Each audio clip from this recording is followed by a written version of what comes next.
Hi, my name's Dr. Chris Duncan. I'm going to take you through the basic use of the butterfly ultrasound. So first things first, the butterfly will come with a probe and a cable connected to it. This can either be a USB-C or a lightning connection, so make sure you've got the right connection for your device. We will then plug the cable straight into our device. This will then come up with a pop-up asking you to allow the butterfly IQ. When you press allow, it will open up the app straight away. So when you open the screen, it will show you the ultrasound screen to start with, and then there'll be some buttons at the bottom of the screen. So at the bottom left, you have the presets. If you press on the presets, then it will give you lots of different options for the type of imaging you want to do. For the sake of this demonstration, we'll just click on fast.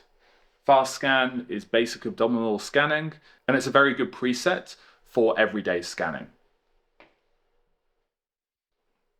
The other buttons we have are freeze, so we can press freeze and then save an image. Once you press the freeze, you can also go back in time and find that clip that you saw that worked.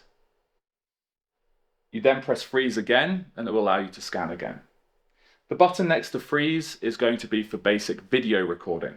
You press record, you'll get something at the bottom showing you that it's recording, and you just need to press that button one more time and it will stop recording and save to your archive.